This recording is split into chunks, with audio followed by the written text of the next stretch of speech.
First and foremost, welcome to the SME SDG Festival as part of our SDG Ambition Month. Thank you all for joining us in today's workshop session titled The Hard Reset, Building Resilience for SMEs Post-Covid-19. Before we start, I'd first like to highlight a few things.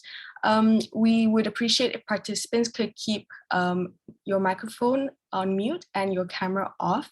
And for the best experience, please view the Zoom call in speaker's view. Also, please do note that this session is recorded, and if you're having any connectivity issues, please feel free to restart by leaving the call and jumping in again.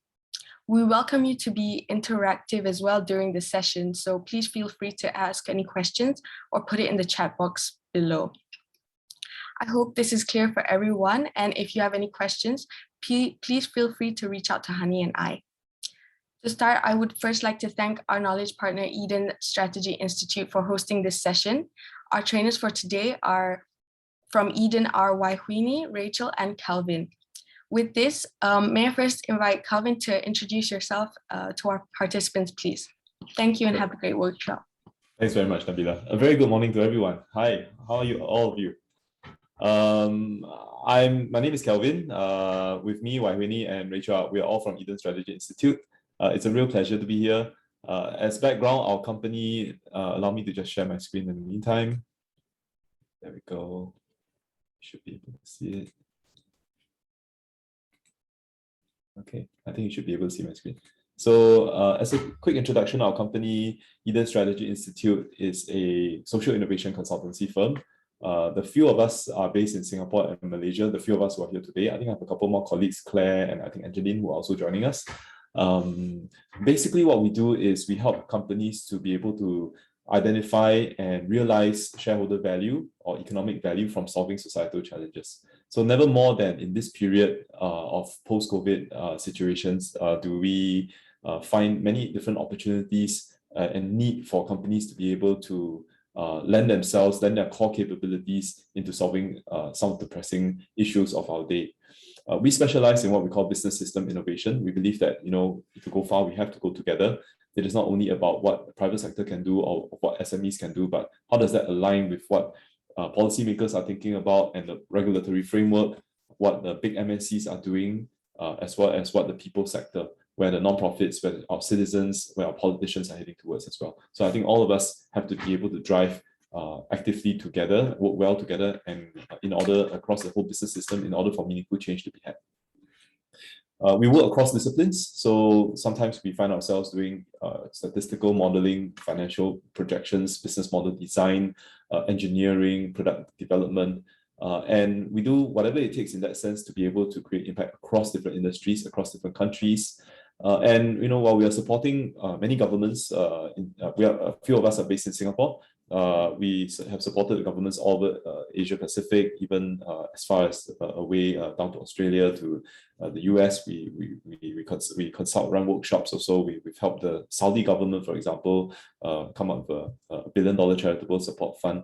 There's a lot of that work for government, but we also believe that some of our clients, some of the largest corporations in the world, need to work hand in hand with SMEs. So probably more than a quarter of our work has to do with helping enterprises of different sizes, even micro enterprises, tool up, have a consistent direction that they want to head towards, and be able to find value in contributing into a bigger picture.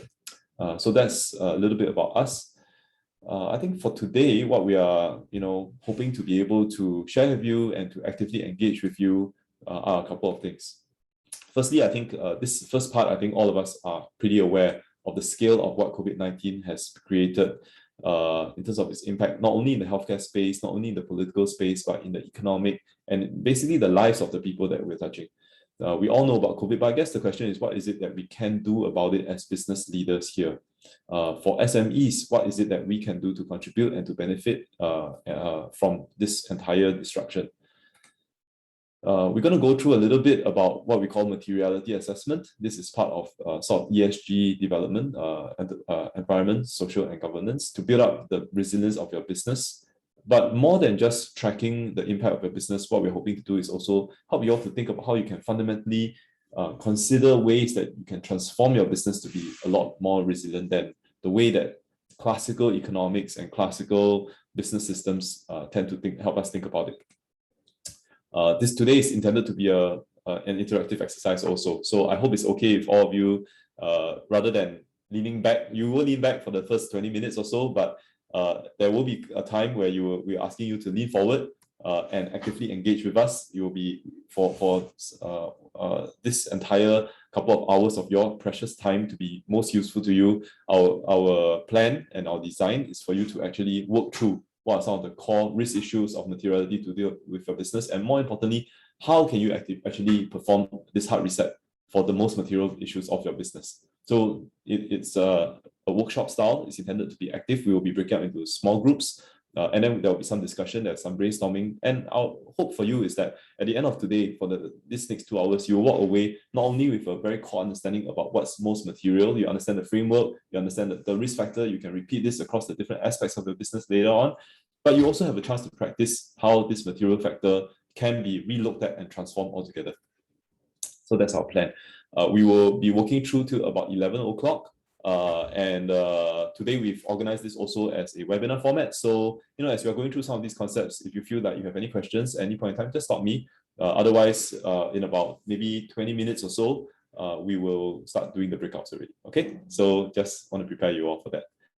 We've done a lot of workshops and webinars for Malaysian audiences, and honestly, I'm based in Singapore myself, but honestly, working in Malaysian audiences is honestly, sincerely my favorite, because all of you are so intelligent and very spirited, and you have always a lot of good, smart questions, and very on. Okay, so want to see some of that spirit today also. Okay, let's get into it. I think this background about COVID's cost to society is very, very common. So I'm going to skip through most of this, right?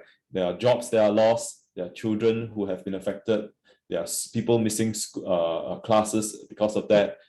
And if we focus a little bit more on the SMEs within Malaysia, all of you, the SME population, is representing the majority of the business establishments here and the majority of the jobs in Malaysia. And what that means is also that you are representing and responsible for the majority of livelihoods and families in Malaysia.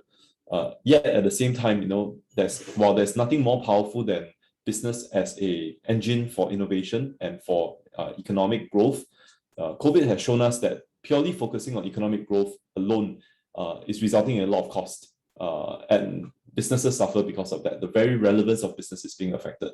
So I guess the question that we are asking ourselves is, what if we were to use innovation as an engine also for social impact? Companies are, SMEs, for example, many of them have been shut down, jobs have been lost. But imagine if companies were able to contribute actively to meeting societal needs, what might that look like?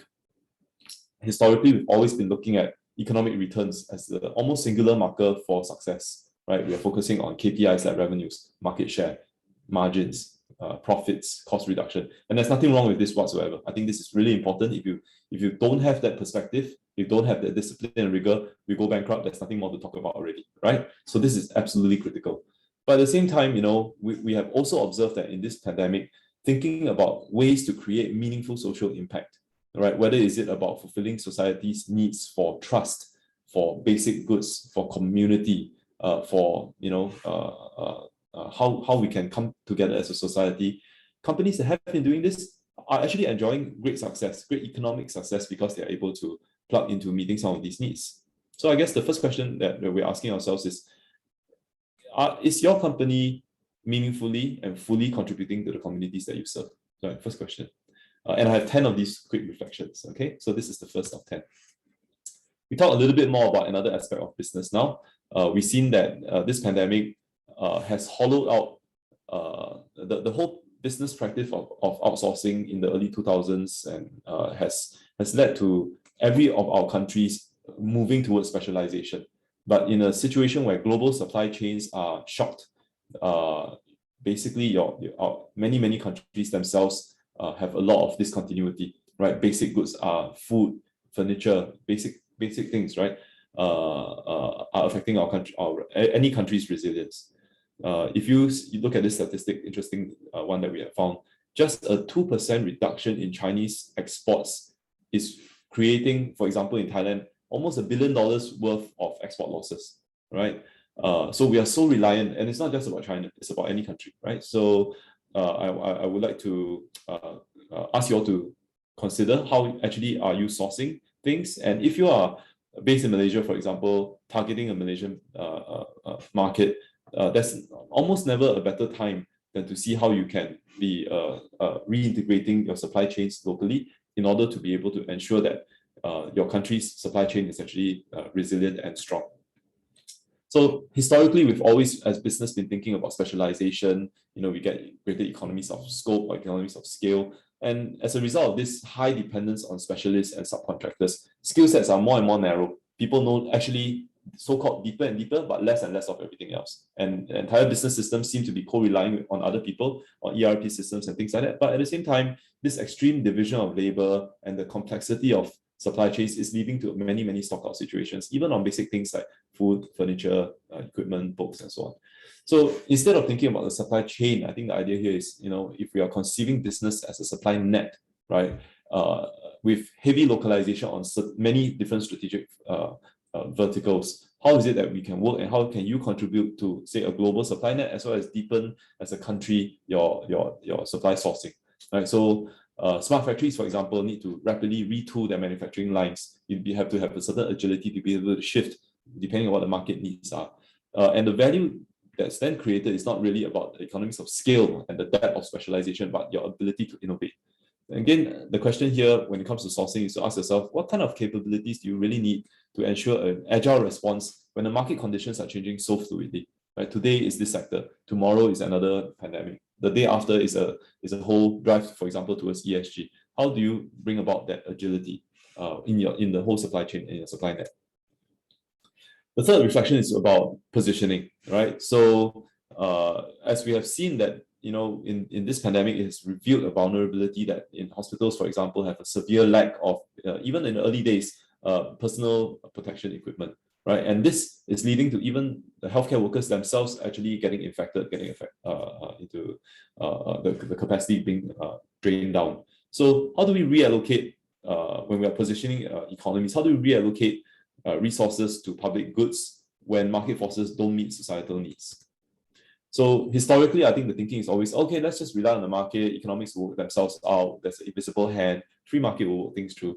And I guess the idea here is, as we are rethinking about how we can reset our businesses, how do we position ourselves with a view towards governments working closely with SMEs, with civil society and citizens to fully redistribute and even stockpile goods, public goods, and in so doing actually make a good living out of it.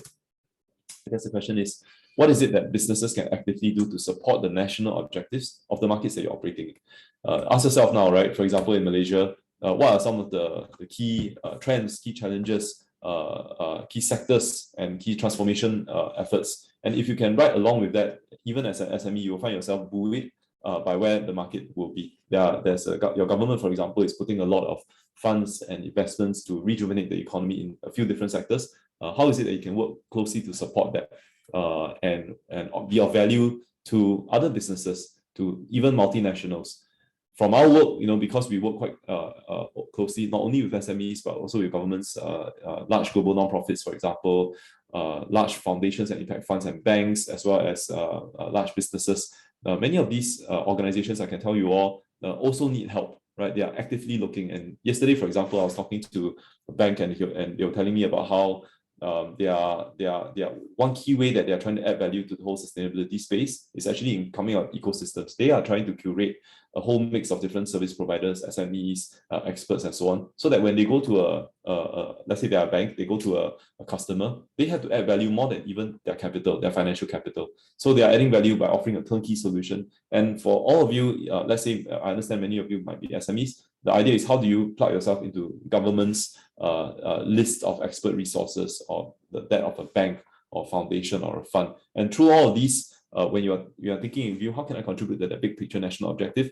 I guess that's how the opportunity will also come about back to you as well. The fourth reflection here is about finance, right? And we have seen that historically, for the longest time, the idea is always, let's pay strong dividends. For us individually as investors, we also want to get this steady flow of dividend income. But at the same time, we have observed that when you are paying out dividends economically for the longest time, when you pay high dividends, actually you're holding very little cash. But companies like to do this because it bumps up their share price. So this is for more public listed companies. But when the share price is bumped up because dividends are paid out, there's a bit of a challenge that this weakness as this has shown us now. Before, the idea is about strong use. Some of you who are SMEs may have venture capital invested in you. So you're on the sort of sell side, they are demanding something from you, they're buying your shares, and they are expecting you to give them certain dividends. But this is also an opportunity for you to argue with them that actually there's a need for you to hold on to cash, right? Rather than think about share price as this idea of driving growth. Actually, true growth comes from strong leadership, stewardship, and a view of what resilience really means, right? So the idea is about more tightly governing the shareholder expectations or your investor expectations with what your business really needs, right? How do you balance the expectations of dividends with convincing them that you need to reinvest in innovation, you need to reinvest in new capabilities, you need to reinvest in resilience, for example. So a question that you can ask yourself is, what is the amount of cash and are you holding on to sufficient cash to be able to survive serious shocks to the system, right? There's going to be pressure, but never more than now is there a agency with SMEs to be the ones telling your shareholders and your investors that, in fact, I know that I know better what I should do with this. It's not historically the idea is you want the cash back so that you know better because you're an investor and you can reinvest it in somewhere else. You now as an SME has to be able to tell them, I know better what my business really needs in order to help you guard your investment, which is my business. Okay. The fifth reflection is about R&D, right? So technology and internet stocks for the longest time are dominating the whole investment landscape, right? You're hearing about the FANG, right? The Facebooks and Amazons and so on. But this whole thing has also shown us that technology is not an end to itself, right? MIT, for example, no less than the core institution for technology, is coming out to tell us that Silicon Valley and big tech have been lame in addressing the crisis, right? They have been doing very little. Oftentimes we like to think of these as the innovation hothouses of the world. But in fact, if you ask yourself, what really have some of these big technology stocks done positively to address this global crisis where we are now 2 years after it started, you know yourself what they've accomplished, okay? We've seen, for example, some of the big tech companies now moving into this augmented reality space, right? The metaverse, right? So you can ask yourself also, while you can push in a certain direction, what does that really do for humanity? How do you instead think about how technology can be used, how R&D might be applied to tackle societal challenges more collectively? So for example, the New York Times talks about how AI were well applied into looking at science, right? To be able to address the coronavirus using machine learning, for example. This is where business opportunity lies as well. So a question we have to ask ourselves, I guess, is that while technology could be a lever of economic growth, they certainly are one of the most effective means for efficiency, for scale, for productivity and speed. If you really wanted to solve social challenges and help human discourse, how can we help people collaborate better? How can we help people, yes, bring entertainment to people, bring education to people, help people have more leisure, help the arts to flourish, help people's lives actually be more meaningful? And I guess the question here that we were asking ourselves is, can our investments in R&D better signal the kinds of technology that humanity needs? Right? Some of you who are working on different kinds of technology investments, making calls about this, if this can be maybe a prompt or a nudge for you to think, how can my R&D efforts actually help the broader picture? I think maybe that's where the business opportunity can lie as well. When it comes to customer relationship management, a lot of the time we find that these days, a lot of people are spending time on the internet, right? At the same time as social media use goes up, the stats around depression rates also go up, right? Many of you are parents here. You see the risk that some of these social comparisons can do not only to our children or young girls, but even to ourselves as well. Social media leads to social isolation. instead of spending screen time, I think the idea is how do we help people to connect better with people time, right? So again, this is you can think of it as a social issue, but you can also think of it as a business challenge. And instead of trying to drive the like economy, right, when it's about how many likes, how many fans I have, when it comes to human relationships, how do you build authentic relationships for real collaboration, real partnerships, and real happiness, right? So many of you here running businesses will be thinking about pushing your company brand, right? You need to survive, right? You are thinking about, oh, how do I convert a sales funnel? How do I come up with my social media, a better website? How do I get more likes when I post something? Well, I guess this is a reminder for you, at least in our own experience. What we find is that rather than going for many thousands and thousands of followers and likes, actually for us as SMEs, we really need is a handful of really solid, loyal, genuine, good customers, right? So never more than now, if you are thinking about how you manage your clients, I think the depth of your relationships, being there for your customers, understanding what's going on in their personal lives, understanding the struggles that your customers are facing, and then how can your services be a solution for their pain points is, I think, the way to build customer loyalty. How can you deepen your relationships also with your employees and with the communities that you are serving, right? So this is our sixth reflection. Let's talk about sales, right? The lifeblood of any organization. I think the idea here is that many consumers are consuming beyond their means because these days we are bored, right? We want stimuli, we want some variety, right? We need to feel like we are progressing in life. And sometimes when we are isolated at home, we need that social validation, right? At the same time, there's a lot of good science that shows us, for example, this on the right side, there's a very nice Princeton study that shows us that when they tracked how your level of happiness grows as your income grows beyond about $100,000, this is 75,000 US dollars, for example, it goes into a flat line. When you earn more after your basic needs are met, it does not make you actually happier. So I guess the question here is that, rather than excessive consumption and materialistic pursuits, comparing with, each other, what do I have now? Look at the car I'm driving, look at this country I'm traveling to, look at all these bags that I'm buying and things like that. How is it that, you can have more value-based, mindful consumption, right? I was mentioning the banker that I was talking about yesterday, and he was saying that even for him, he's a very senior banker. The idea is it's also not very meaningful to want more and more and more. Instead of having 100 pairs of shoes, you really need like one or two really good pairs of shoes that you like, right? And that's what you ever take. Instead of having 50 handbags, have that one very trusty handbag that will suit you for all occasions, right? So how do you help as you're selling consumer businesses? How do you help create that masterpiece, right? Create that ultimate need to meet the needs of the consumers, and in so doing, rather than thinking about market share, right? You're thinking about getting a price premium. You're thinking about high quality. Bring that artisanship of whatever you're doing, right, to the world, because that's the way that you differentiate yourselves, right? As consumers are making purchasing decisions, they are also shifting towards consuming less, right? The Marie Kondos of the world, looking at conscious consumerism and things like that. How do you create lasting joy so your products are not swept away every time they do a house cleaning? Question I guess we can ask ourselves is, what kind of duty do companies have to manage the right level of consumption among our customers? I have a quick story to share with you. This is a company called Patagonia, American company that is pushing on conscious consumerism. They sell basically winter clothing. One time they came out to at the peak, and by the way, I'm also very conscious that today is actually the eve of 11/11, right? So Singles Day will come about, and then you have all these Black Cyber Monday and all these sort of things, where people are just going to buy like crazy. So for business, it might appear to be good. One year, Patagonia came out with a big advertisement that told people, look guys, it's buying season, but just really buy what you really need to. Now, this is a company that is only surviving because it's able to push sales, coming out to tell people, don't buy if you don't need to buy, right? Don't buy for the sake of buying. Can you all guess what happened?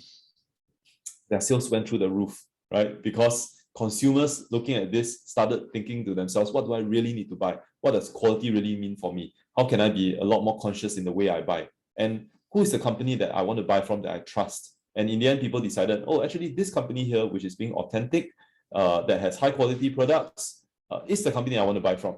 And it differentiated itself that way. And instead, their business performance soared, but not of, your business can soar and you can say that money sort of smells the same. But I would argue that when you have good customers coming to you, customers that are buying because they really want you, the word of mouth is stronger, the loyalty is better, the price premium is there, the number of complaints that you have to serve is less, the cost of service is less, you get much better quality of sales coming through, right? So it's not only about the quantity of sales. Reflection 8 is all about operations. And the idea here is really how do we help to save costs in your operations. And classically, the idea is always about let's allocate our resources to the assets that are most profitable, right? If this one is not earning money, let's not put money into it. Right? Because of this kind of business thinking, we've seen that many hospital stockpiles are being affected. Many what they call critical supplies or basic necessities have gone missing. And the whole idea of just-in-time delivery, because it's cheaper, it's more efficient, this kind of idea, we don't use the space and so on, is leading to many lives being lost. So on the other side, we have found that this is actually from ourselves, from myself here in Singapore. While the country is quite proud of actually, even in, I think this problem has also the same issue has appeared also in Malaysia, quite proud of this whole business rigor. And oftentimes that is taking into interpretation as let's don't spend money, right? Let's be cost efficient. I think the idea here is that as a result, we have found, let's say this example of the migrant worker dorms, they are just very cramped and uncomfortable and so on. As a result of this, of course, the infections grow up. So I think the idea here is how is it that, where is it that you do need to spend money, right? Rather than have this single-minded view to say wherever we can squeeze costs out, that's always the right thing to do. So the implication, I guess, here is, we come from an era of hyper lean businesses, but as we are resetting our businesses, and we are looking at how companies have always been actively channeling resources away from so-called unproductive assets, how is it that we can create some notion of strategic redundancy? Companies that have been able to do so have actually found that they have thrived in this pandemic, right? Because they are functional, they're organizing themselves well. They are actually resilient that way. So what are the aspects of the business that you need to ensure are resilient? Where are the system level weaknesses? And factor all of these into your total cost of ownership. Don't think about raw dollars and cents of cost. Think about total cost of ownership, right? What happens when something breaks down? What happens when you have to source in a supply shock situation? You have to end up paying a premium. What happens to the goodwill you lose when customers come to you and you don't have what they need in stock, right? How do you build in redundancies? How do you have real options factored into the way that your investments look? Question that you can ask yourself perhaps is, how are we investing in critical assets even if our investment affects margins? That's what investments are. Investments will come at a cost, but they will give you a good return as well. So how do you think about this as well? The second last reflection, I guess, is about this, that, we're looking at all the resulting income inequalities, as many of you have also been looking. And these inequalities result because the free market does not adequately reward essential services. We've seen this in gig economy workers, we've seen this in even doctors, in home care workers, in healthcare workers, people delivering food to us. And I guess the question is, when we underpay our essential workers, what kind of risk do we bear to society? You can argue, for me as an SME, I'm not responsible for society, but when because of this, you end up having not only reputational backlash, but people not wanting to work for you. There's there's knowledge loss, for example. We are the ones that actually bear the cost. So I guess the question that we can ask ourselves here is, in the past, we came from an era of a winner-takes-all free market, right? And we say, too bad, it's creative destruction. If you're not educated, if you're not competitive as a business, it's too bad for you, right? But at the same time now, I think we can take pause to ask ourselves, how can we create and contribute actively as business owners to an inclusive society that rewards essential work? How can we deliberately allocate resources to really recognize the full value of of such jobs that are being created, that the employment market has failed to reward? Are we looking at our employees beyond the market value that they deliver, right? Is it just a market price of what the employees can warrant? and then we just pay them that? Or can you look into how else you can retain them, how you can unleash them, how you can help them to be able to grow and fully realize the value for your company? The last is about strategy, right? So I guess the idea here is that, we have seen that many companies have very poor business models. In fact, that's what the pandemic has revealed to us, that companies that over leverage, they over borrow, end up shutting down. It's very sad, when from Singapore, we've been very proud of Singapore Airlines for many decades. We think that they are proud, strong, profitable company. But even a company like Singapore Airlines, which to us was a jewel in the country's economy, has poor balance sheet because of course it gives out dividends, it doesn't maintain, it borrows too much, for example. And as a Singaporean, looking at it, having to be sort of rescued by the government, it's frankly maybe a little bit embarrassing, right? So I guess the question here is how can we actually have a strategy that doesn't focus purely on hyper growth, right? It's very sexy, of course. You look at these startups that are achieving so-called unicorn status to say that, growth is important. We have to spend on growth, have to take in investments, have to value the company based on eyeballs and not based on fundamental things like cash, net present value of future cash flows. That's the eyeballs instead. All of these are leading to a lot of bubbling, frothing, and as a result of that, the models are not resilient. Question we can ask ourselves is really, how do you build these resilient business models from the fundamental value that you are creating as a company, rather than chasing incessant growth for its own sake, right? Don't go after the sexy allure of exponential growth. We should be this size, have all these social comparisons, even among businesses, right? But ask ourselves, really, what is the purpose of growth? When you grow, does it help you to become more resilient? Does it give you more resources so you can contribute better? Or are you growing because of vanity, right? And how strong are the foundations driving your growth here? So that's our 10 key insights. I hope it's of interest to you. We're going to move to another segment now, okay, of what you're going to do with these insights, right? You want to use it somehow. And we have two parts that we want to be able to work through with you, okay? The first part is really about understanding which of these factors are actually important to you as a business. And then the second part of it is to say, of this important factor that I've realized, what can I do about it? Okay, so that's our plan for the next two components. Now, just before I go into that, I want to maybe take a little bit of a pause. We are all in this webinar mode, so I like to just be here for you if there are any comments or any quick questions that any of you might have across these 10 core insights about what the fundamental nature of business could be evolving towards. From many of our interviews and our research with governments and companies across the world, we see that there is a transition going on. If we are not staying ahead of the curve, we will fall behind, right? So there are many factors at play. I just want to see if there's any clarification. I'll just take maybe 30 seconds to see if there's any clarification that I can help before we move on to the second sort of segment.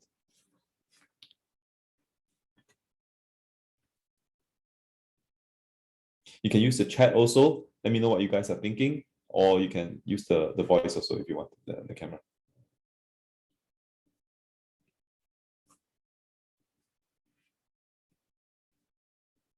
We're doing well on time also. So if there's no question, I'm going to move to the next segment here to talk about what is the implication of these factors on your business. Okay, so this is a bit of a primer, you can think of it, for ESG reporting. I'm sure you have seen how in Malaysia, most of the listed companies have, I think most of the listed companies have already gone into ESG reporting.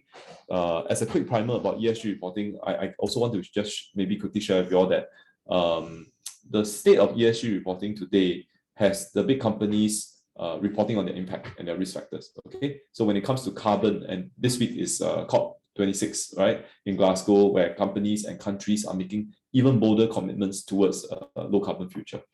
And companies are reporting on what they call their Scope 1 emissions, their direct emissions from their operations, and they are also moving to Scope 2 emissions, right, which is to say the indirect emissions that they are responsible for purchasing from. For example, if I'm buying power from a power producer here, this is where we are today.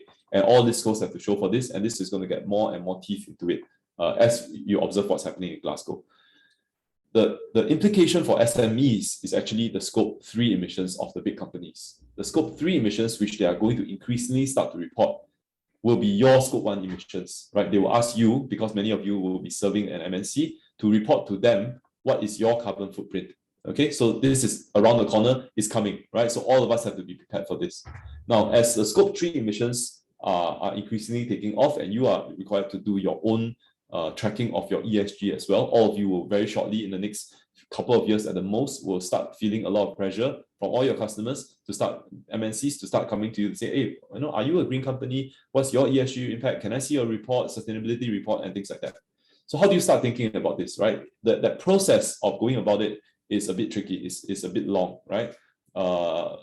Because you oftentimes, to do it properly, you have to get a consultant to come in, you have to maybe do some verification, you have to overhaul your operations and your data tracking and things like that, and you have to publish one such report. I'll do a quick advertisement. We have another event coming up, I think on Friday, where we will we'll introduce you to a tool on this same SDG Awareness Month, introduce you to a tool where you can easily report. Okay, so I wouldn't talk about that too much right now. But I think the idea is that you have to be able to start reporting soon. Now, the very first step that you need to report is essentially you've got to map your stakeholders, right? You've got to know where are the pressures coming from.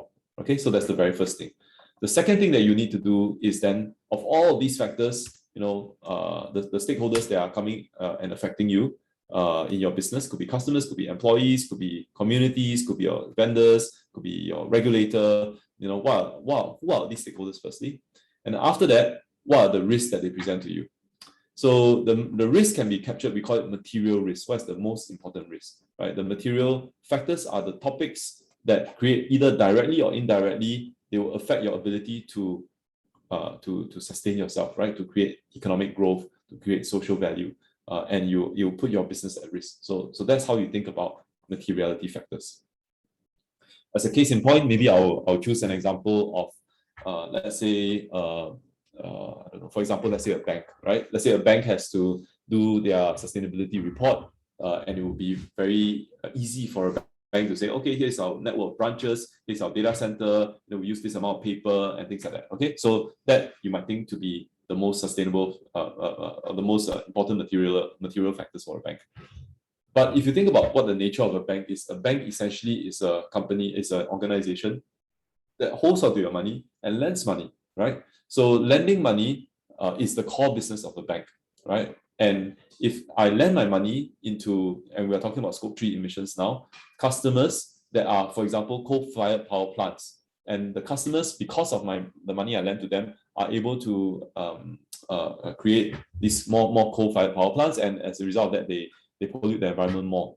In some ways, I will be held responsible by my customers, by my employees, by my investors, about why am I actually helping support the creation of more carbon emissions, right? So actually, materiality of a bank is not only about the paper that they use or the credit cards and things like that. It's about who they are lending to, because there's most material, that's the nature of their business. Their core business is about that. Okay, so you want to think a bit about the boundaries of your business, and the main aspect of your business, to see whether this aspect and this customer set creates material risk to you. It could affect your reputation. It could affect your employees not wanting to work with you anymore. Your customers don't want to deal with you anymore. It could be a regulator stopping your operations. It could be the communities that you're in putting out protests and giving you a lot of headache that way. Okay, so that's about what the essence of materiality is. Now let's talk about how we are going to go about capturing that. Earlier we had talked a lot about the 10 different insights, right? It affects your organizational purpose. Why you are here? Why are you here even? As a company, what's our role in the world? Where's our station in life, right? What is our sourcing model? We talked about outsourcing, remember earlier?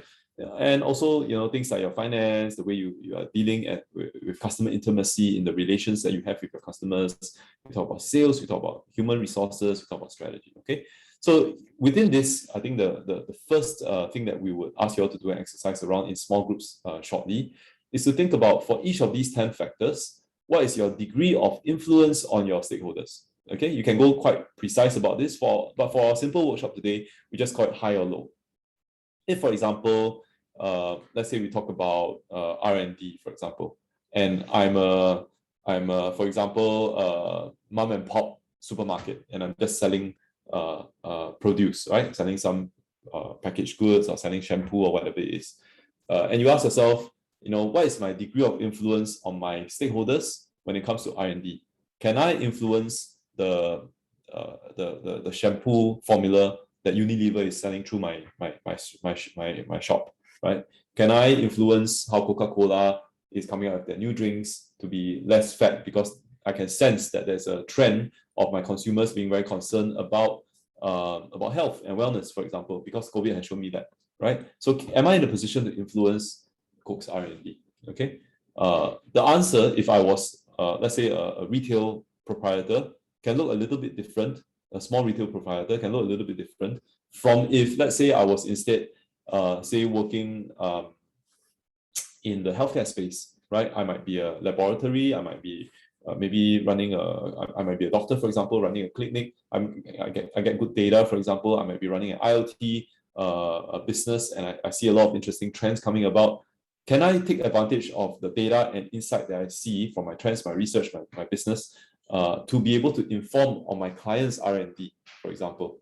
And if I can, then I can say maybe my influence with that situation is going to be high compared to if I was just running a normal retail outlet. Then my influence is probably low. For now, we just call it high or low. Okay, keep it very, very simple.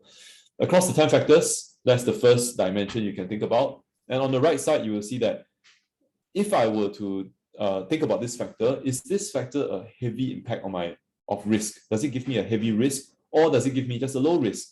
Okay, is it high? Is it low? Right. For example, if my organization, because of the factors and the context that I'm in, didn't have a sense of purpose, and yet it's very, for example, I'm a people business. I might be doing say sales training outfit, for example, or I'm doing some kind of for us, for example, a consultancy business, right? I'm heavily reliant on people, right? But at the same time, I find that the nature of my business loses its organizational purpose. What's going to happen, right? It's going to affect my staff. They might not want to work for me, right? So that would be a very heavy risk factor for my business. And I compare this with, let's say, I'm a trader, for example, right? I'm just doing online trading. I buy low, sell high. I have a few networks of people I'm dealing with. Commodity trading, right? I don't have much organizational purpose well articulated. I'm just trading. Is that going to affect my business heavily? Maybe the answer is less heavy, for example, right? But for the trader, if it's, for example, looking at the next factor like sourcing, for example, if I'm always buying low and selling high, sourcing from a single party of my trusted relationship for the last 20 years, I've been dealing with this chap. But now, actually, maybe there's a supply shock situation and the trader cannot really deal with the same buyer or seller anymore. Then that would be a very material factor for me. Make sense? Yeah. So the impact of the risk factor for my business, for now, keep it high or keep it low. Okay. So the exercise later will be for you to map through and ask yourself, is it high, low for these 10 factors? And then is it high, low in terms of impact? And then basically with this high, low, we can calibrate it a little bit more in real life to put some scores to things, to put some weights on things, to quantify things a little bit better. Today, we don't have all the time in the world, but it's just a feeling, right, for you to start thinking about this and building up momentum. With this, I think the idea is next step to map it onto your this kind of a 2x2, right? As you all know, consultants love to work with 2x2s because it helps us to prioritize what's high, okay? What's absolute highest thing that I need to pay attention to.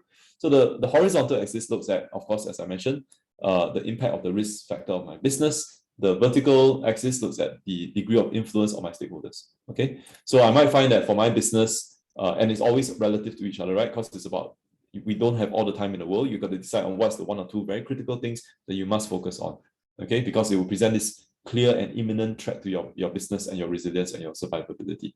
So you map it accordingly relative to each other, and you ask yourself, okay, is this particular function, let's say operations, what's the factor here that's at play, and how is it that it's going to be, am I in a position to influence it? Yes, this is one I can influence the best. I can make something meaningful about it. I can transform myself because of this, and I can distinguish myself if I were to transform. And then on the right, on the horizontal axis, you say, yeah, if I were to be able to transform, because this creates a massive risk factor in my business, I have to be able to act on it fast as well. Okay, so you want to prioritize the top right-hand quadrant. And coming out of this, the question you can ask yourself is why, right? As you're thinking through each of these factors, why are these the most material risk factors to my business? This is the exercise, right? I'm going to show you how this might look as we are talking about the different aspects of the business.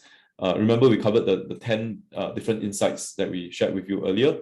How do you realize your true purpose in society, and in so doing, be able to basically profit from it, right? By solving and coming up useful society-wide interventions and solutions to solve some of these challenges, right? So remember, we covered the 10, right? As a quick recap, organizational purpose, we talk about your reason for being, the raison d'etre, right? Are you here for social protection? What can you do about corporate citizenship, right? We talked about things like your positioning. How can I align my business better with the governments nationally? What are the main challenges we're facing as a country or as a region, right?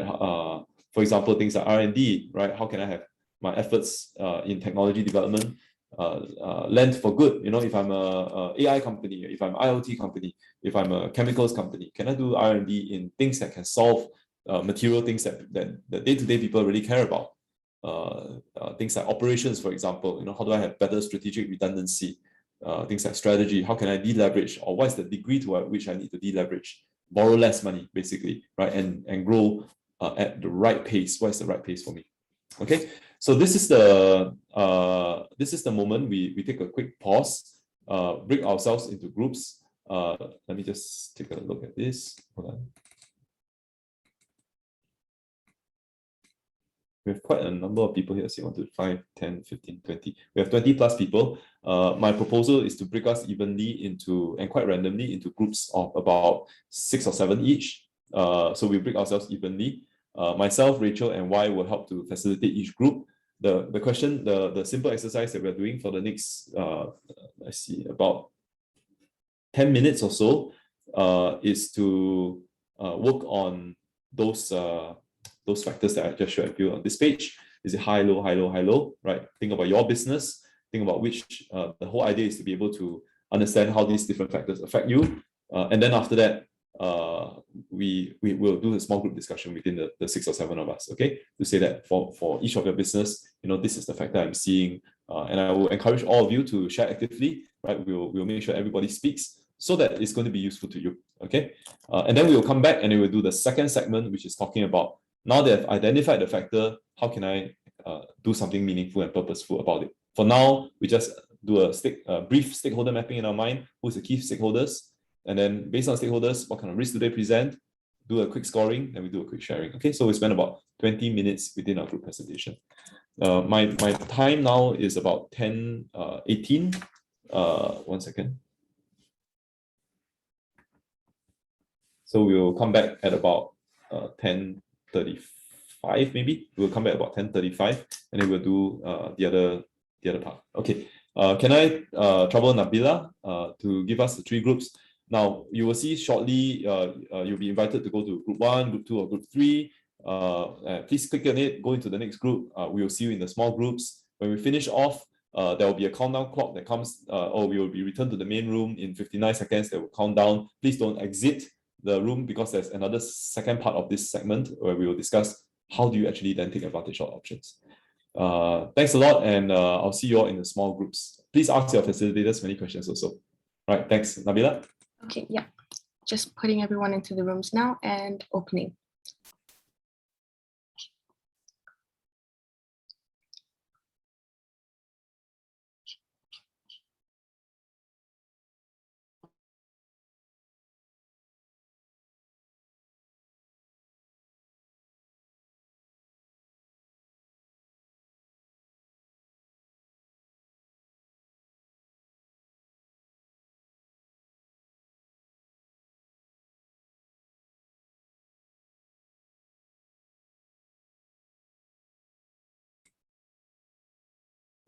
In the meantime, maybe I can invite any questions first. Let's see if you all have, did I lose any of you at any point in time? Let me know if you all have any questions from so far what we have covered, either the 10, the second.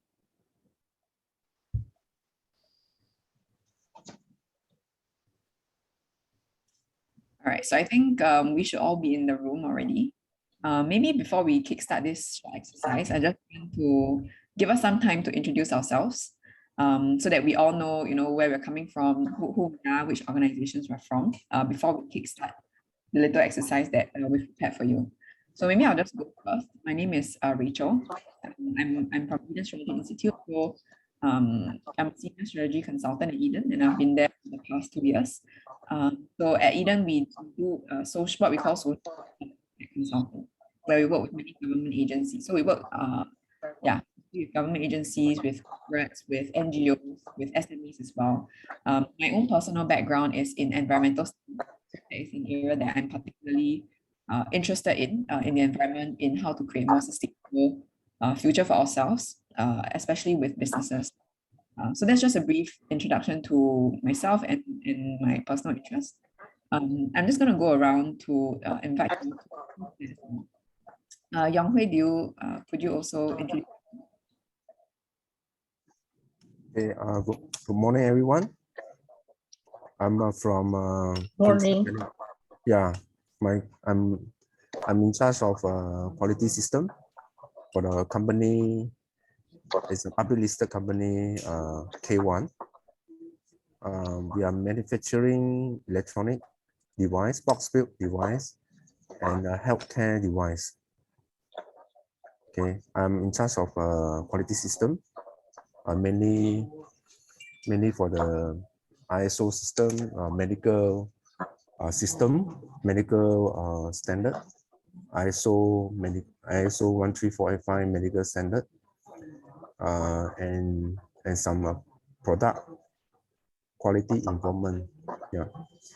I see. Thanks so much, Yong Hui. Yeah. Henny, could you go next? Wow.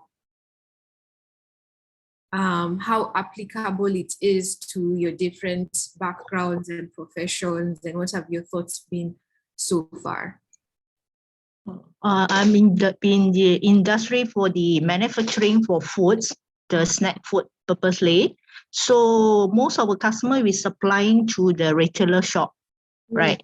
So the COVID times, we're facing a lot of these supply issues, especially on the supply chain breakdown, and also some facing on some like physical store closure, right, during the MCO restriction and traveling issues. So we quickly to make change our transmit to the e-commerce platform. We do a lot of the online e-commerce model, business models, and also do B2C and B2B concepts for the home delivery service as well. So we tag along with the marketplace and some like online shop . This is the way how we do the diversify on the pandemic during the COVID pandemic, right? Yeah. Is what yes. Yeah. So really thinking about how you've been able to become more agile, adopt things like e-commerce, be able to respond quickly. Yeah, great. Anyone else? Karina, Wenkai, Zami, Stephen, also feel free to use the chat box as well. I think also the idea of this would be to make sure that we also get to know each other, because we found that we run many of these workshops, and typically we found that actually this is where you get to meet people, you get to network. So I guess an introduction from everyone else would be quite helpful to know who's in the room. So Karina, if you could also just start us off, that would be great.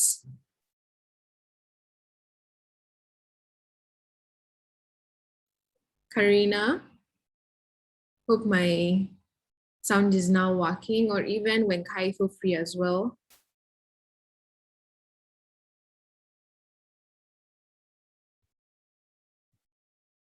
Zami, it would be quite helpful if we were all just also participating. I guess this is like the point of what Calvin was saying, that this is supposed to be an interactive exercise. So it's quite helpful to have everyone use the chat box or just speak up. So I can see also Stephen here. So you previously worked as a sustainability consultant in EY, great. Maybe we can then actually go into the matrix that Calvin shared. I know it's a bit, you can't see it now, but what I can do actually is to share that slide so that we can walk through it together. Just give me a second.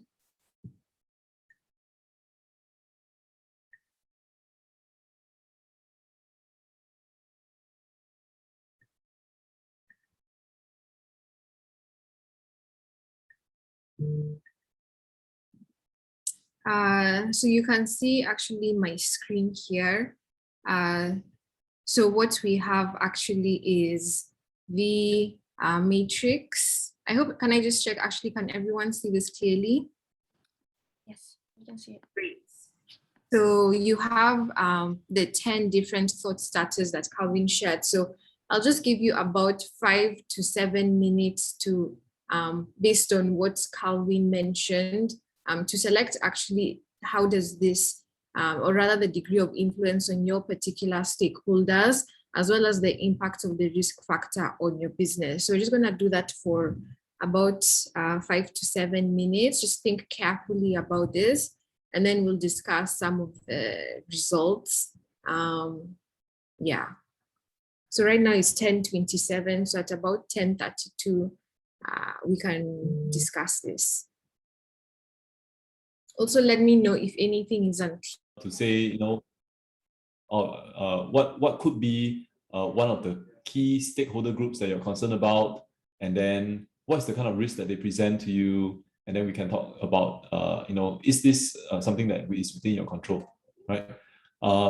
Is it okay if maybe I ask Beryl? Beryl, are you able to share with me how you're thinking about this?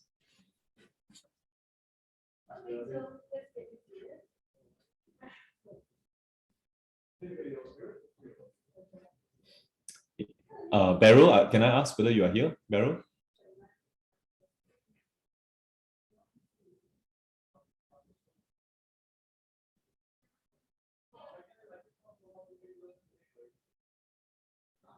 Okay, maybe Beryl is a bit shy. Let's see. We come back to you, Beryl.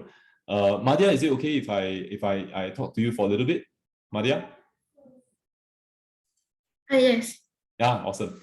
Do you have a thought about what is the kind of stakeholder that will most or stakeholder group that will most likely have some risk or affect your business?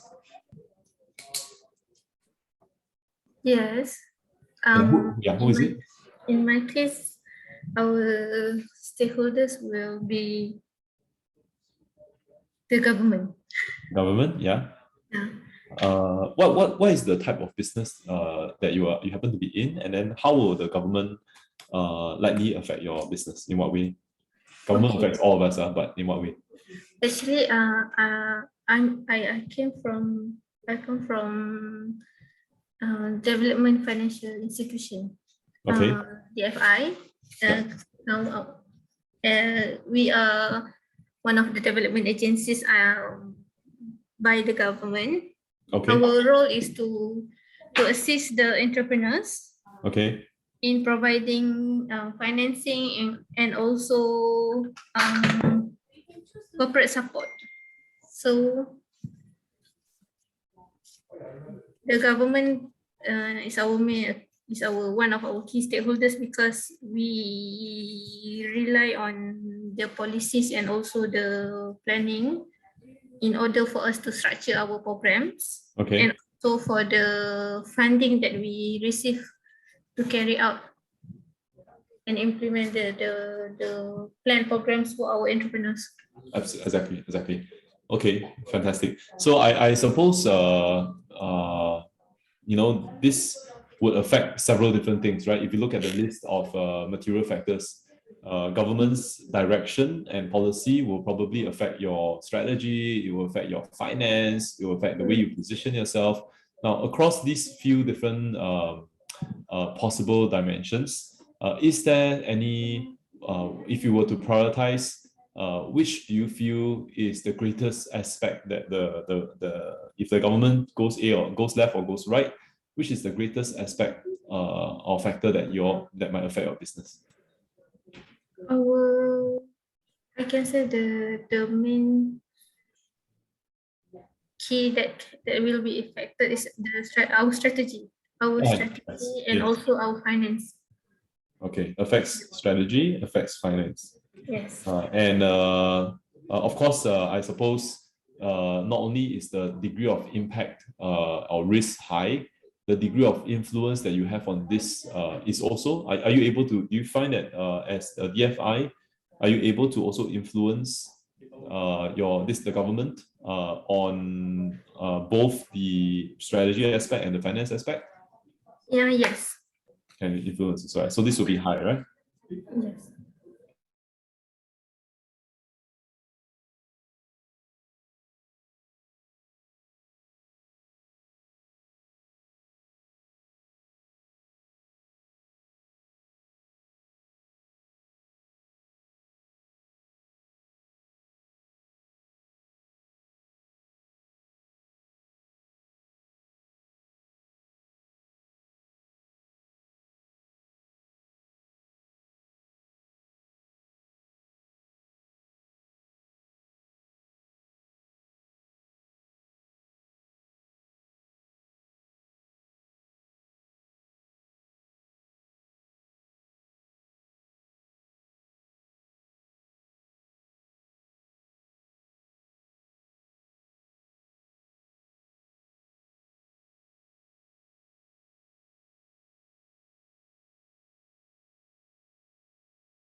Okay, everyone. I'm going to bring us back into this discussion.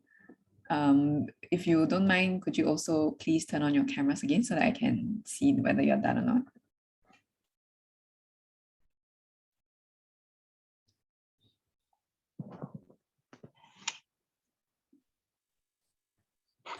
All right, Yang Hui and Joshua, are you both more done?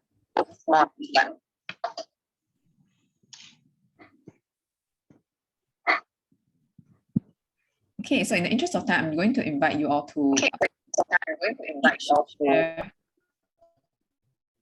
some of your reflections, right? So maybe we'll start with Yang Hui, I'm not sure if you can hear this, but could we start with okay, maybe I see Hani is here, right?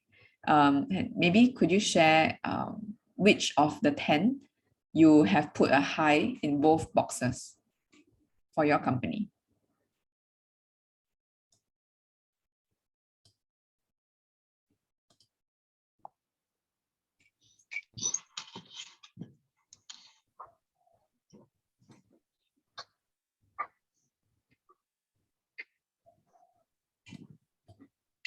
Hani? Yes. Did you manage to fill in the boxes? Yes, fill in the boxes. All right, great. So can you share quickly just which of these boxes you put a high in for both?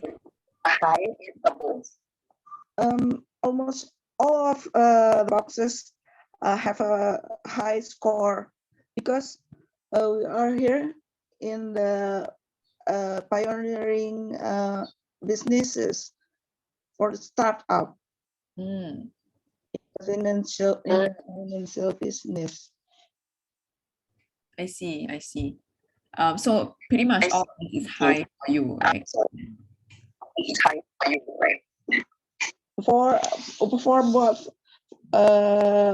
for the stakeholders, also for the for business itself. Okay.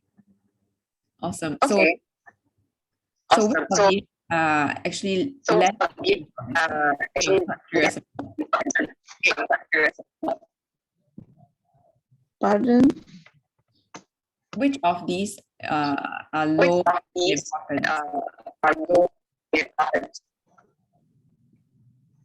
None.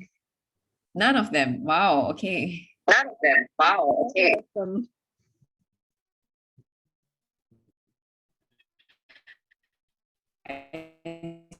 see. Okay. I'm going to move to Josh. Josh said that number 3, 6, 7, and 10, CRM, sales, and strategy. Joshua, could you explain a little bit why these are important to you? Right. So maybe it's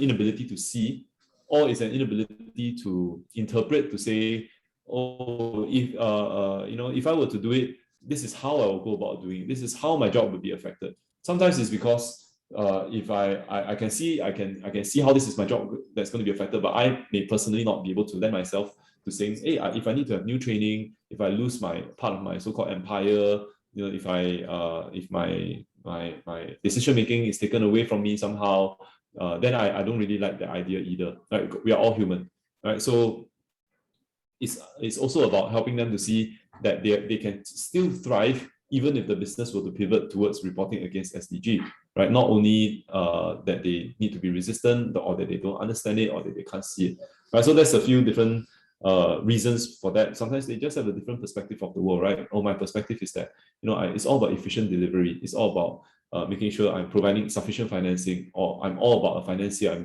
come up with good product structures. Don't ask me to think about this so-called airy-fairy stuff or something. So they cannot see the relevance that way. And I guess the idea here is, if we can identify why they are perhaps reluctant to consider it or incorporate it, then that could be the first good step for us to then see how can we then address these challenges that they face. Okay, Madhya, does that make sense?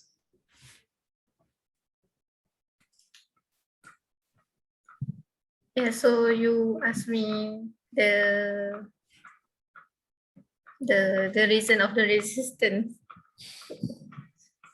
What is the reason?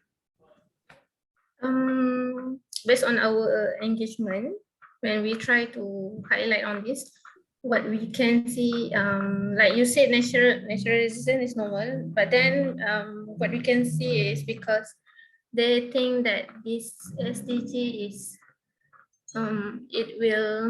they don't see the picture of it. Well, why we have to embark on this SDG to our organization. And then they are reluctant to understand because because SDG have many goals, and when we choose some goals that are relevant to the organization and we put some examples and explain, they just feel that this is like what I can say.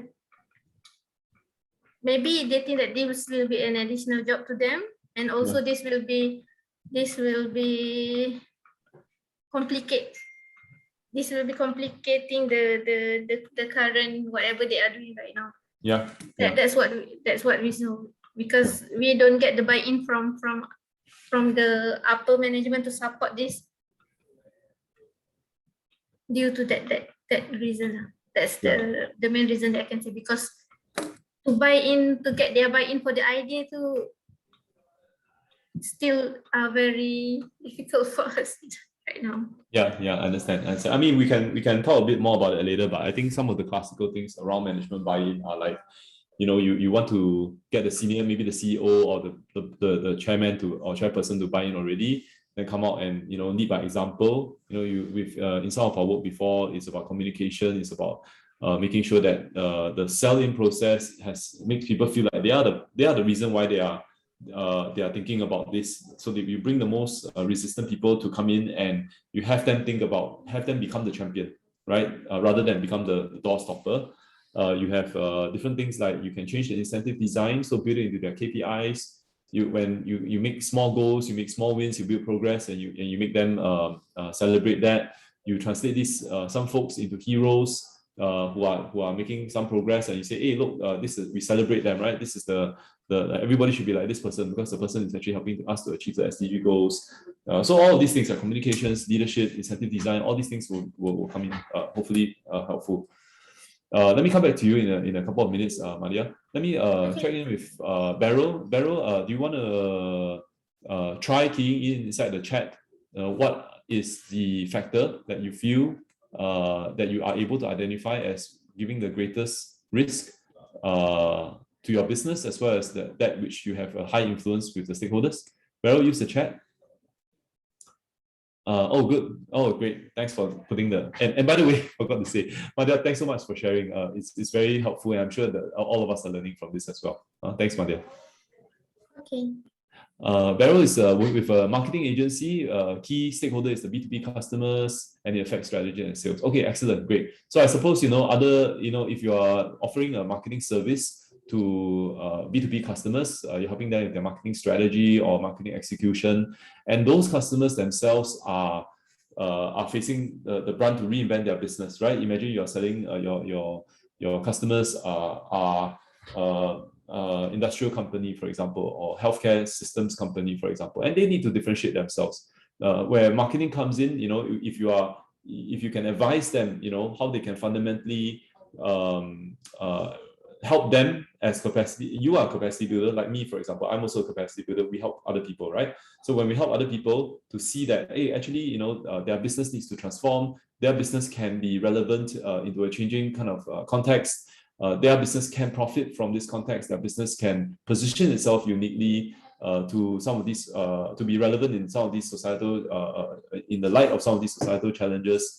That affects your strategy. I think that's how you're probably, if I were to guess how you're thinking about it, because you go to market with a different value add now, right? You go to market with a different proposition. Maybe before, as a marketing agency, let's say you're doing downstream, say media buying, for example. Maybe now you can move up a little bit to say, oh, actually, people are consuming media in a different way. People are responding to different kind of appeal. So as you're advising your customer, you can be thinking about how you can help position them in a different way.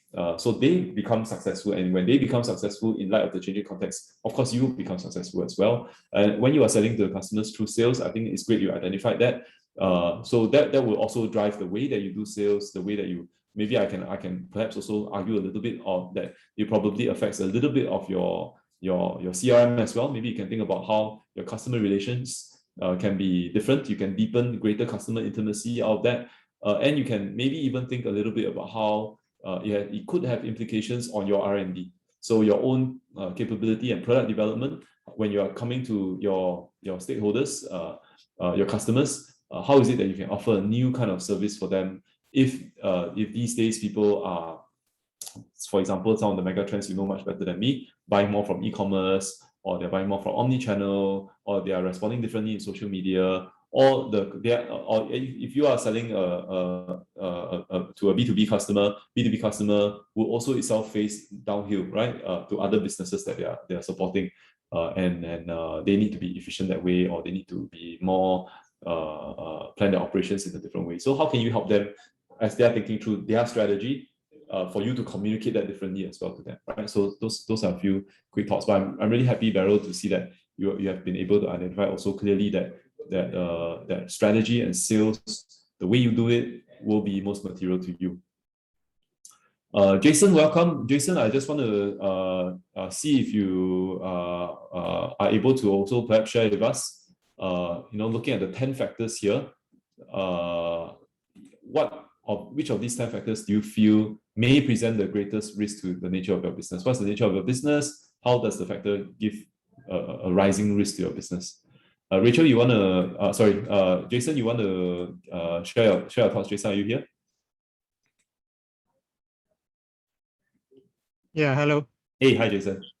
Yeah, I came from a manufacturing industry. Okay. So, and then it's quite labor intensive. So naturally, the human resource part will be the most significant factor. Yes, yeah. You need people to operate. Yes. Yeah. And I suppose if you are manufacturing, as many of our clients running manufacturing plants or operations are, these days the risk is also tremendous, right? Because people, in the short term, maybe more and more people.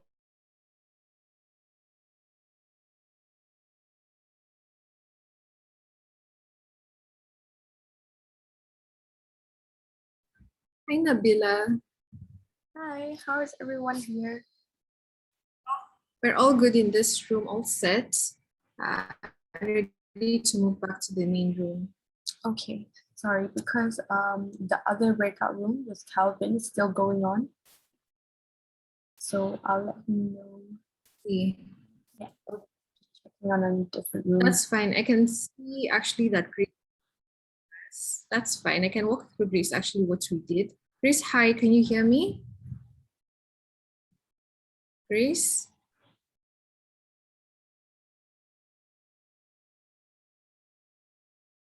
Grace, just if you're having any mic issues, you can also use the chat box, but also just feel free to sound out.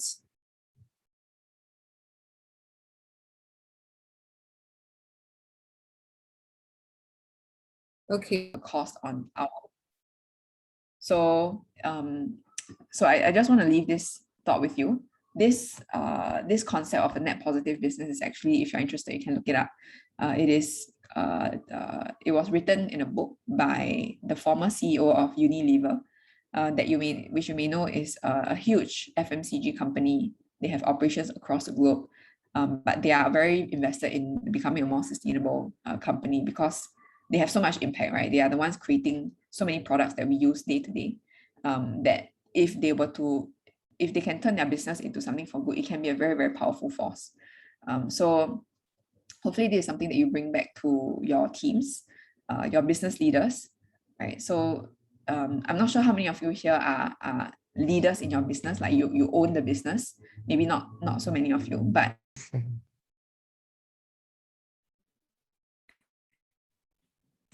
sorry, Jason, you were saying, does it have to be on the same rating? Yeah. Yeah. So if you are the idea here is a very simple way that we go about trying to prioritize and identify which of the 10 factors we want to look at, right? So the idea here is that if we put high, right, that means it's all relative to each other. And let's say I'm comparing these two, right? I say operations versus HR. Yeah. For the sake of argument, I may not be correct, of course, right? But for the sake of argument, I would say that if I were you, and I had to choose between operations and HR, I might suggest that actually operations I have high degree of influence and high degree of risk because you're doing manufacturing, right? If I can tweak my operations line, it's completely within your control. Of course, you have to borrow money from the bank maybe to get some technology, right? But it's completely within your control. Whereas for the sake of argument, let's say I talk about HR. HR, I would say, is probably mid degree of influence on your employees, but high degree of risk factor to your business, right? So so let's say operations high, and then the HR is let's say mid high. Why mid high? Because of course as you said, right? If it's high to your if they don't show up for work, right, or you cannot get hold of them, or they leave halfway, of course it's going to disrupt the operation. So certainly HR is high as a risk factor, or if they get infected and so on. But the degree of influence you have on them, you only can do so much, right? You cannot, as an employer, right? You try your best, right? You train them, you pay them fairly, you do all this and that, but people can choose to go. So it's not actually completely within your control. So let's say you have to choose. You don't really have to choose, but let's say you have to prioritize. You have limited time. You want to act on something quick. Make sure your business is resilient. If I were you, let's say, I mean, I don't know the nature of your business very well, but I just, as a way of exercise, right? If I had to choose between operations and HR, I would argue that operations is something you can has major risks, right? If your line goes down, right, or if you do something good for it, let's say you automate a line, for example, immediately you have an upside. Right, so there's both a downside, upside kind of investment risk, right? So that's a good investment risk versus the degree of influence you have on your operations is almost quite absolute, right? You can change it; it's within your control. And if I were you, I might prioritize that. If I had to, I might prioritize that because then I can make sure at least I'm moving that part of my business. And of course, I have to do HR also, but maybe I will argue that that you have a bit less control and influence over. Does that make sense, Jason? Yeah. I mean, it's quite useful. Thanks for the clarification. Yeah. Okay. Good. I suspect we have to go back to the main room soon. Let me just give me a second, guys. Let me just see if I can message Nabila. Hang on. Yeah. Hi, Calvin. I'm here. Yeah. Sorry. Who is that? Me, Nabila. Oh, Nabila is here. Hey, we should probably go back to the room, right? 10:50 already. Sure. Thank you. The others. Thank you. Thanks for sharing, Jason. I really appreciated you speaking openly about this. And I can only say that it's not everybody's going through the same thing. And Beryl also, I think I saw your response CRM and R&D are the impact of risk factors. Yes, absolutely.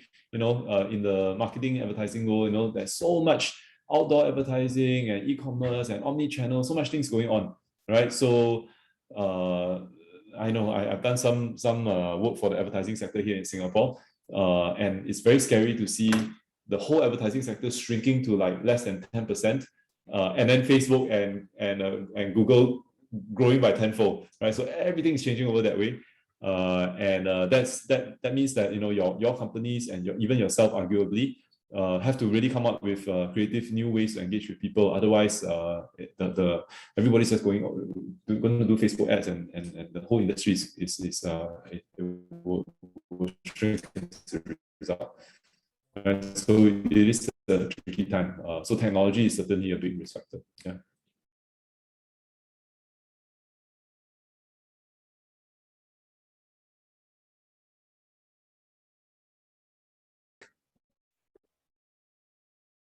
Okay, good. Let's see. Excellent. I'm gonna maybe invite Y and Rachel in a minute to let me know how your sessions went. I'll do a very quick recap of my session. I had one participant, for example, from a government agency offering support to SMEs. And the Malaysian government's 12th Malaysian plan is now shifting towards SDGs. So being here, a session like this is super relevant and super important.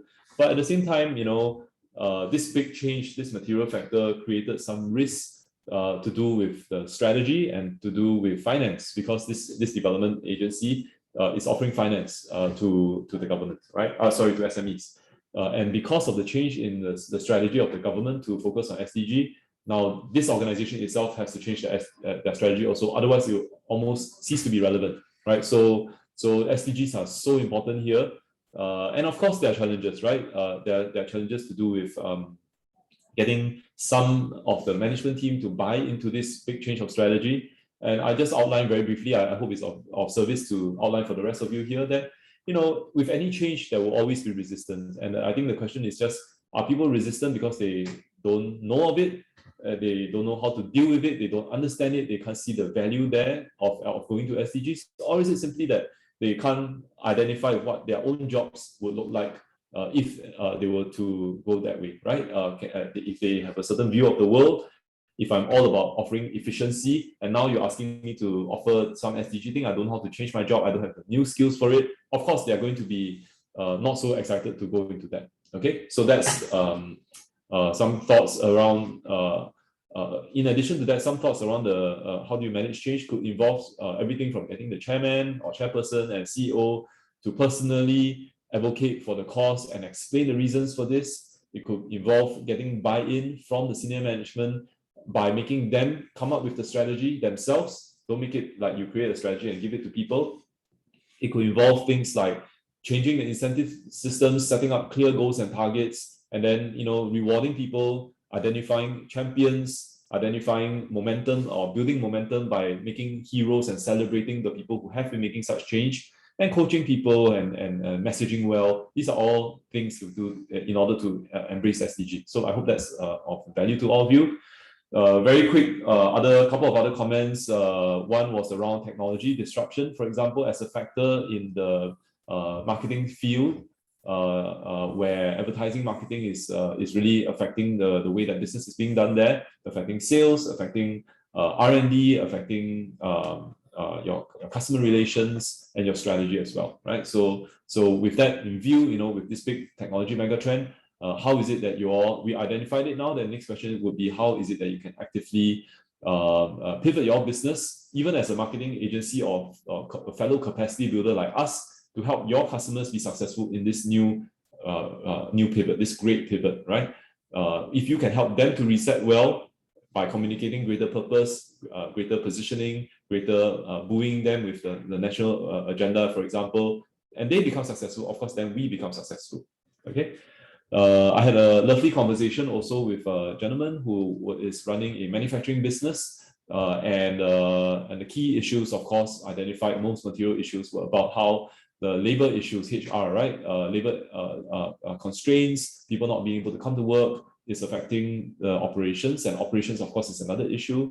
But we walked through very briefly how, if you are, as an example, if you are trying to prioritize even between, I mean, of course, both are important, but if you had to prioritize your limited resource and attention on whether I focus on say, HR versus operations, without really knowing the business that well, I would argue that focusing on operations, as an example, would probably be higher because you have both a higher degree of direct control or influence over your operational setup, your production lines, and also the impact that you can see, the risk that presents to you if your operation line is affected is also very high, right? Similarly, the investment that you put in will get you also a high return that way.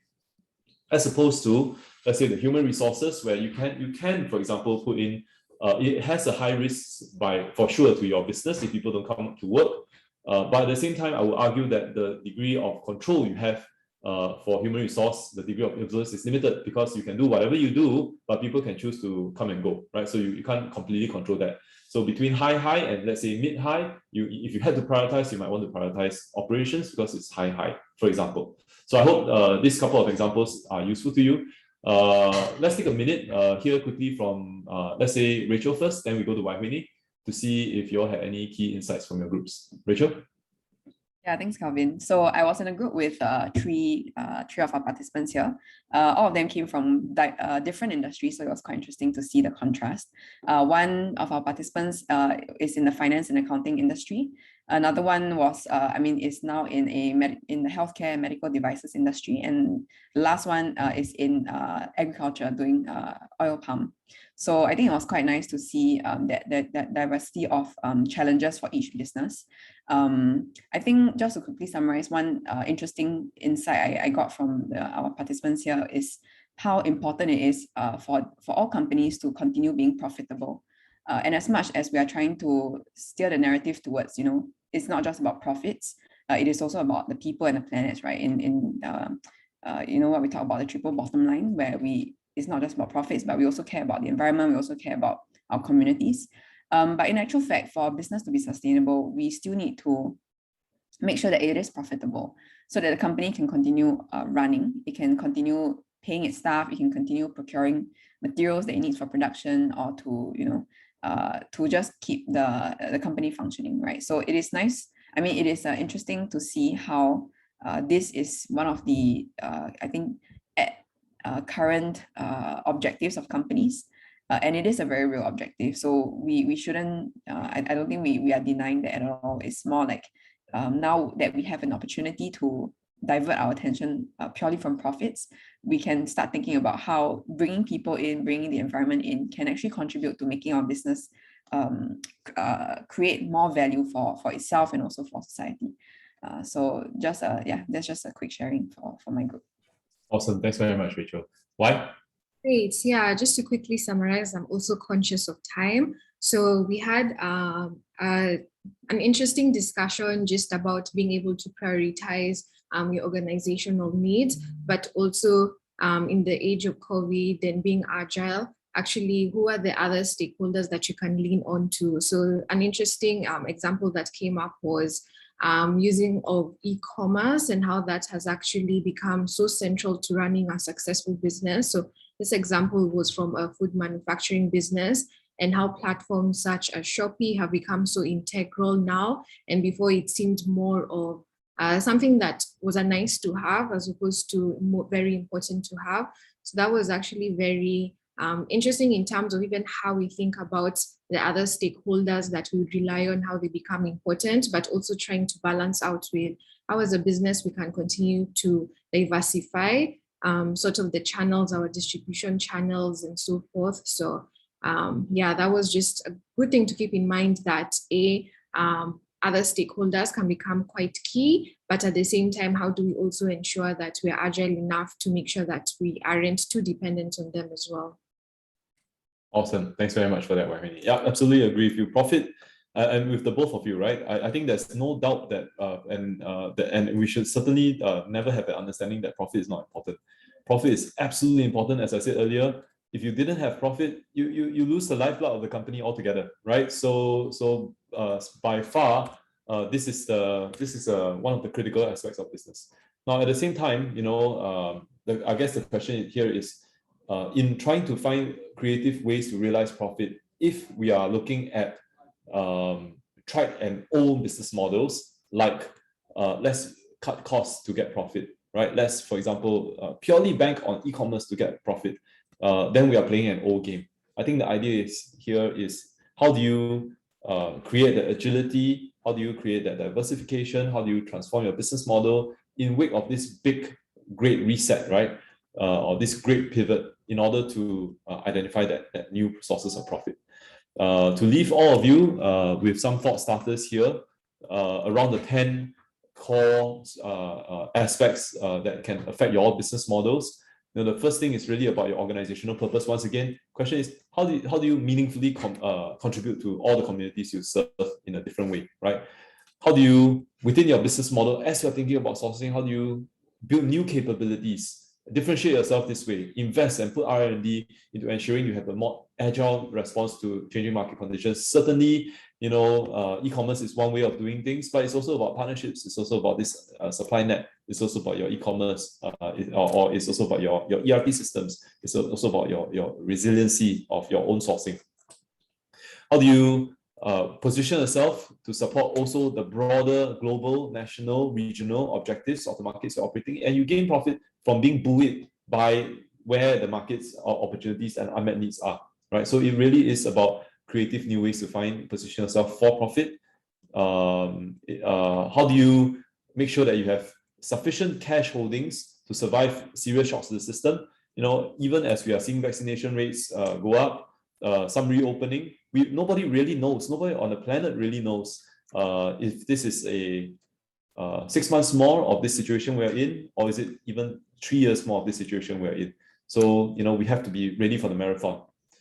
As many of you are thinking about investments in R&D, can we better signal the kinds of technologies that humanity truly needs? Can we better not invent for its own sake the next shiny new box, yet another thing that we want to get many eyeballs around, but actually fulfill some of the needs of humanity, and in so doing, come up with those new streams of revenue.